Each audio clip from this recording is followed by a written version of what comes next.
You know how to do laundry? Yeah, of course.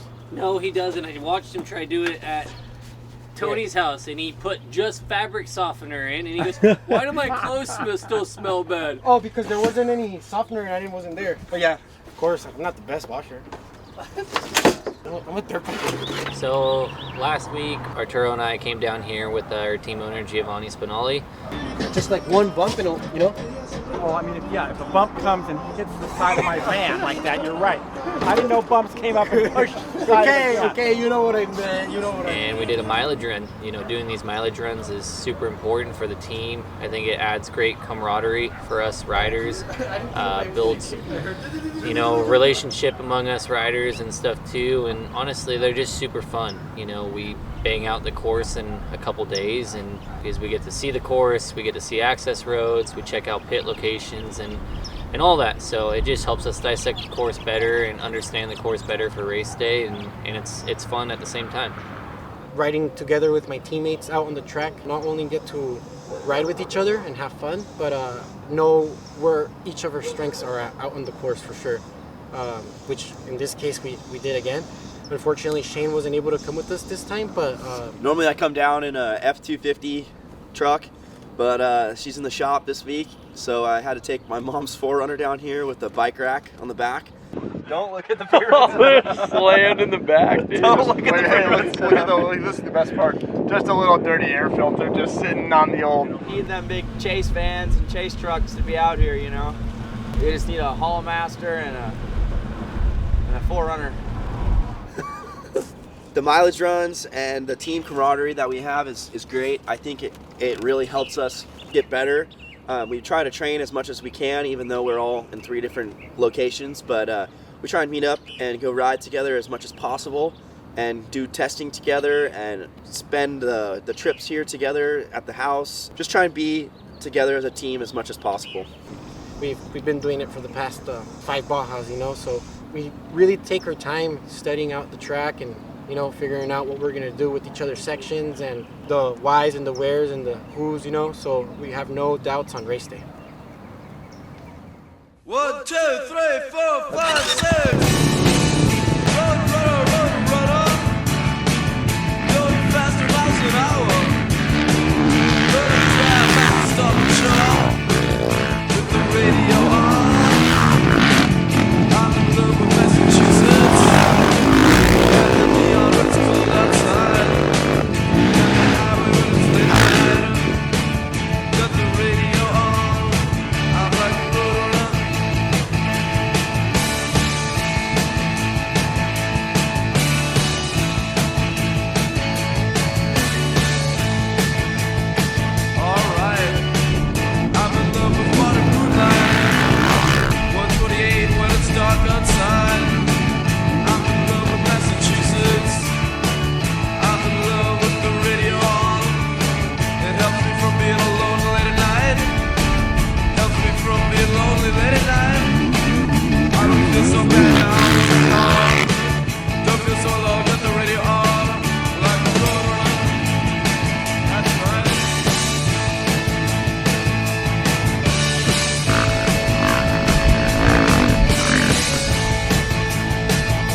do this mileage run, and there's just some unique spots along the way. Mike's Sky Ranch, Valley Tea Tacos.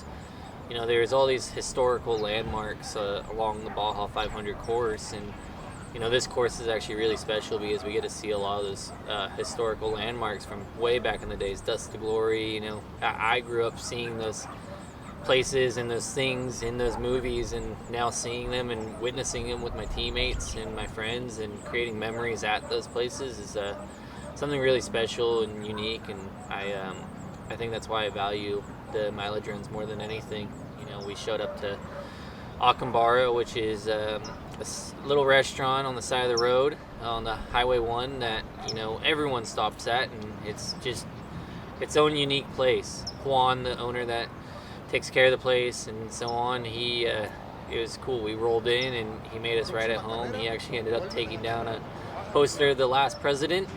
No more president of Mexico. No more. And threw in a 1X poster and had us all sign it and throw it up on the wall. So that was pretty cool, and you know, pretty honorable to be in that place with along greats like Ivan Ramirez and Kurt Caselli and so on. So it's cool to see those guys' jerseys hanging up on the wall, and then also for us to have our poster now up on the wall with them.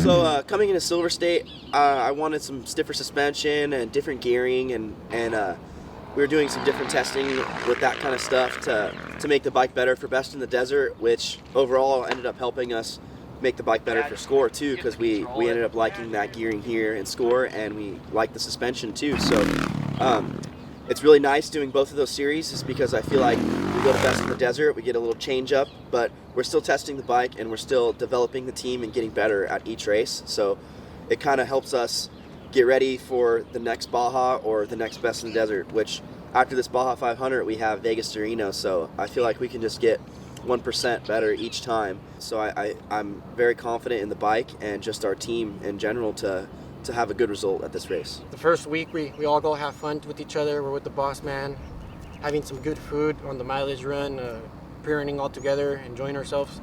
And then it's pretty easy to just go into full race mode onto the week, you know, because I mean, we're always having fun on the bikes, you know. It's a must. If not, what are we doing? But it's like a switch, you know. Just okay, it's time to lock in, and I got my homework to do, and I got something to prove, you know. And we want to win really bad, and we have a lot of people that support us. So, you know, once we're out training and riding and doing our thing, it's just like we're automatically just there, you know, thinking of our section, thinking of the left, right, jump, hill, or whatever it is, you know. It's easy to just transfer into that 100% locked in, because we have no other choice, you know, because we go out on race day and we have to be ready. If not, it's going to cost us or the team. I try to keep it more fun than being a professional. I do get high stress, and I'm sure my teammates would agree. You know, they see how stressed out I get and how perfect I want everything to be, you know.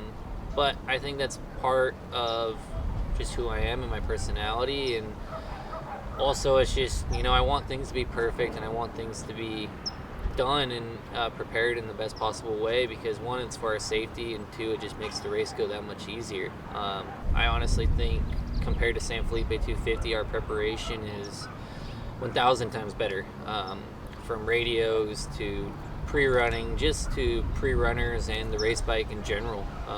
It was really cool this race. My dad really stepped up and helped a lot with prepping the bike after Silver State and doing some other things. So working alongside with my dad and getting to work on the bike and, you know, go race it tomorrow is actually really special to me. He's a smart man, and that's where I think I've learned all my mechanical skills from. So I definitely try and balance the two. You know, we do have a good time down here, tacos and beers with the team and stuff, but we are a professional race team, and we do have big sponsors and a lot of responsibility to be here and do well. And also, it's a dream of mine to be here and race professionally and Score. You know, we do take it very seriously. We spend a lot of time getting this team to where it is right now. And so, no, I think we do take it to more of the professional side for sure. I think think I've never felt this calm before a race. I feel great. I usually have the jitters. I do have the jitters, butterflies, you want to call them. But they're good. They're very good. I feel very confident of what I have done this week. I feel very confident within the team. Just gonna keep the bike on too, be smart, and yeah, just ride like we've been practicing, because we've been practicing a lot. So Tomorrow's race day, you know, I think my emotions and feelings for those boys is I have a lot of belief in them. I think they've been putting in the work, and they're gonna hammer down. Shane's a great starter and great rider at night, and super talented in this start section. So I'm really antsy and excited to see the damage that he does tomorrow. And then, you know, Arturo, he's really familiar with Mike's. Arturo's native Mexican and has been coming down here to ride Mike's road for years with his father and so on. So he knows the area well, and I think he's going to hammer down as well. And deep down inside, I know I put in the work, and I'm ready to hammer down.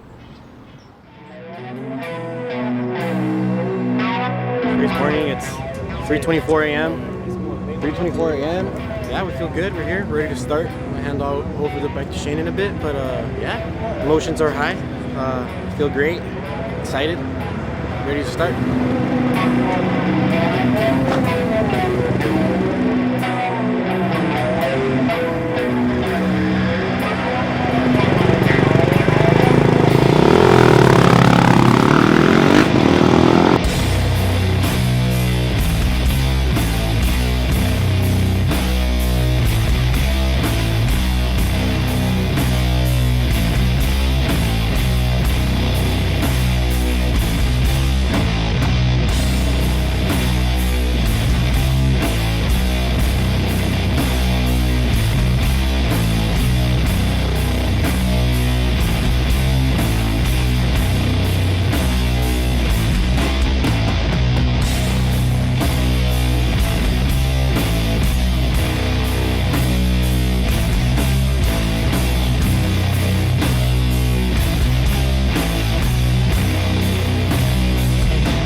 We all kind of have different approaches to racing Baja and just racing in general, and then we're kind of all meshing these strategies and approaches and just different ideas that we all had about how we do Baja down here. And I really think it's been great, because we kind of just take it all together and use what we need for success.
I could go down the San Quintin wash, and I hit a square edge.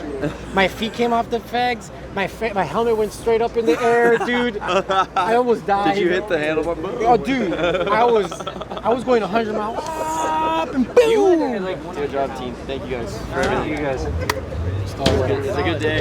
I feel progress. That's a good thing. It felt good.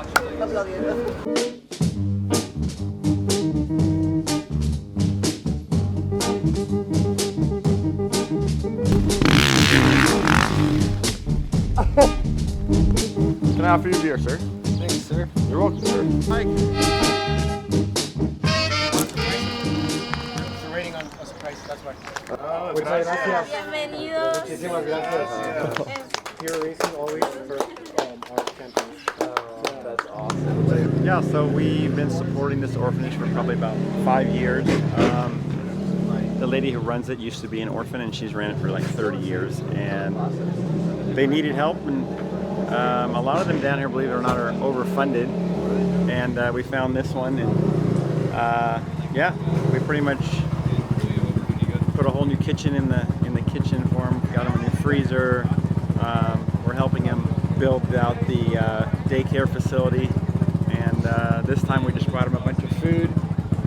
And we had a local grocery store, Florida, that brought a bunch of cleaning supplies, mops and things like that. And so yeah, it feels good to get back and help him out.